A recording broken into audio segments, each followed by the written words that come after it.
Would you believe that you can taste the heart of a culture, the wisdom of ages, and the soul of a nation in a single bite?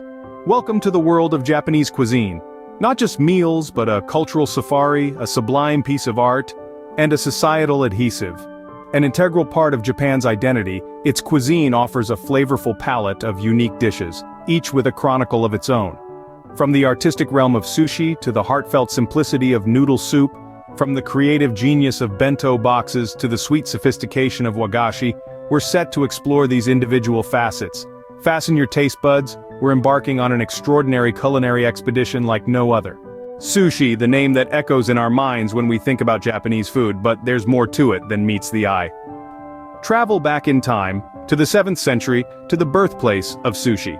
Originally, sushi was a technique of preserving fish by fermenting it in rice. Over the centuries, this preservation method transformed into the delightful culinary art that we relish today. Sushi comes in various forms, each with its unique charm. Nigiri, a slender slice of raw fish atop a mound of vinegared rice, is a classic. Sashimi is a variant that stands out, focusing solely on the slice of fresh raw fish or seafood, served without rice. For those preferring a roll, there's maki, sushi rice and filling wrapped in seaweed, a sight to behold and a taste to savor. Now let's talk about the etiquette of eating sushi. It's more than just picking up a piece and popping it in your mouth. Start with a small amount of soy sauce in a dish, but remember, the rice is not meant to touch the sauce, only the fish.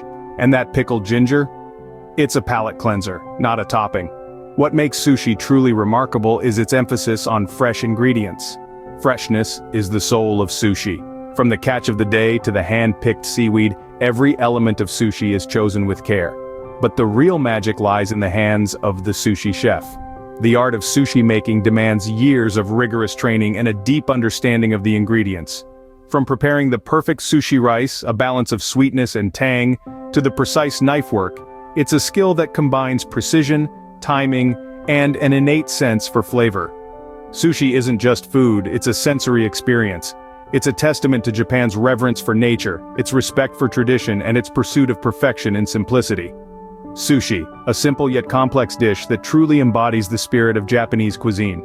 Moving on from sushi, let's dive into a warm, comforting bowl of ramen. Ramen, a steaming bowl of noodle soup, is more than just a simple dish. It's a culinary testament to the Japanese ethos of harmony, balance, and the pursuit of perfection. Ramen's origins are as unique as its flavors. While it's widely accepted that ramen was introduced to Japan by Chinese immigrants in the late 19th century, it truly made its mark in Japanese culture in the years following World War II. The dish was a cheap, filling solution to widespread food shortages and quickly became a staple among the Japanese population. From humble beginnings, ramen has evolved into a beloved national dish with regional variations all throughout Japan. Now let's talk about the soul of ramen, the broth. A good broth takes time and patience. It is typically made from chicken or pork bones simmered for hours, even days, extracting every bit of flavor. The result? A rich, flavorful soup that is both comforting and invigorating. The noodles, thin and springy, are just as crucial. They're typically made from wheat and should have enough bite to stand up to the hearty broth. And then come the toppings: slices of braised pork, green onions, bamboo shoots, seaweed, and perhaps a soft-boiled egg. Each topping adds a layer of complexity to the dish, making every bite a new experience. Ramen has transcended its simple noodle soup beginnings to become an art form. From the traditional tonkotsu of Kyushu to the miso-based ramen of Hokkaido, each bowl of ramen tells a story of its region, its chef, and the harmony of its ingredients. In recent years, ramen has exploded in popularity worldwide. It has been embraced, adapted, and reinvented, with new versions popping up from New York to Sydney. But no matter where you enjoy it, a bowl of ramen is a culinary journey to Japan. Ramen, a dish that warms not just your belly, but also your soul. Ever heard of a meal that's both delicious and visually appealing? Welcome to the world of bento. Bento, a quintessential part of Japanese cuisine, is more than just a meal. It's an edible canvas, a feast for the eyes, and a celebration of balance. Originating from the Kamakura period, bento has evolved over centuries, mirroring the changing tastes and cultures of the Japanese people. The word bento translates to convenience or convenient, and true to its name, it's a single-portion takeout meal that's as practical as it is delightful. But there's a deep cultural significance to bento. Each box is a microcosm of the Japanese philosophy of balance, in colors, in flavors, in nutrition. It's a reminder that food is not just fuel, it's an experience. A typical bento box is a carefully curated assortment of dishes. There's usually rice, the staple food of Japan, often shaped into cute forms or decorated with furikake seasoning. This is accompanied by a mix of proteins, maybe some grilled fish or chicken, a rolled omelet, or even tofu for the vegetarians out there. Then there are the pickled or cooked vegetables, adding both color and crunch to the meal. And let's not forget the small portion of fruit or sweet, a perfect endnote to the symphony of flavors. But bento is not a one-size-fits-all concept. There are different types of bento, each with its unique characteristics, like the makunuchi bento, traditionally served during theater intermissions, or the ekiben, the station bento, a must-have on long train journeys. There's even the kiaraben, a bento that's a work of art, with food arranged to look like popular characters or scenes. In essence, bento is a reflection of the Japanese belief in harmony and balance, in the careful consideration of aesthetics, in the celebration of seasons, and in the joy of eating. It's a window into the Japanese soul, presented in a box. Bento, a meal that feeds both the body and the eyes. Now, who's ready for some sweets? Let's explore the beautiful world of wagashi. Wagashi, these delightful confections, have been a part of Japanese culture since the Heian period. That's over 1,000 years ago. These sweets were initially used for religious offerings and tea ceremonies.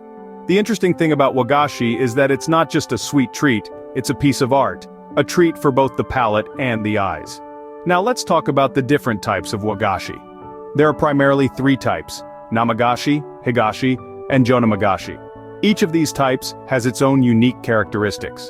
Namagashi, for instance, are fresh sweets often crafted into intricate shapes reflecting nature or the seasons. Then there's higashi. These are dry sweets made primarily from sugar, often served with tea. Lastly, jonamagashi, they're moist sweets made from bean paste, rice, and sugar. A fascinating aspect of wagashi is how closely they are tied to the seasons. In Japan, each season has its own unique wagashi. For example, in spring, you can find sakura mochi, a pink-colored sweet, shaped and flavored like a cherry blossom. Similarly, in autumn, you'll find kuri kintan, a sweet made from chestnuts, a popular autumn ingredient in Japan. Moreover, wagashi are also deeply associated with festivities. For instance, during the Hinamatsuri, or Girls' Day, hishimochi, a diamond-shaped sweet, is served. It's a beautiful rainbow-colored wagashi that symbolizes health and growth. Creating wagashi is no simple task. It requires a high level of artistry and skill. It's almost like sculpting, where the maker shapes, colors, and molds each sweet to represent a certain season or theme. In conclusion, wagashi is not just a sweet treat. It's an edible art, a delicacy that represents the changing seasons and the vibrant culture of Japan. It's a testament to the Japanese belief that food should satisfy all the senses. Wagashi, the sweet treats that are as pleasing to the eyes as they are to the palate. As we've seen, Japanese cuisine isn't just about food. It's a cultural journey, an art form, and a way of life. We've embarked on an adventure, exploring the unique aspects of Japanese cuisine. From the meticulous artistry of sushi, the delicate balance of flavors in a bowl of ramen, to the colorful and unique world of bento boxes, each dish tells a story. The sweet allure of wagashi, a traditional Japanese confectionery, speaks volumes of the country's appreciation for seasons and nature. Each dish, each flavor, each ingredient is a reflection of Japan's rich history, its respect for aesthetics, and its profound dedication to the craft of cooking. These culinary delights are not just meals, but experiences that immerse you in the culture and traditions of Japan. So next time you're enjoying a Japanese meal, remember, you're not just eating food, you're experiencing a culture. We hope you enjoyed this culinary journey through Japan. Remember, there's more to Japanese cuisine than what meets the eye. It's a harmony of flavors, an art form, and a window into a rich culture. So why not take a step further? Try out these unique dishes, appreciate the history behind each bite, and share your experience with others. After all, food is best enjoyed when shared, right? Don't forget to subscribe for more exciting videos like this one. Until next time, happy eating!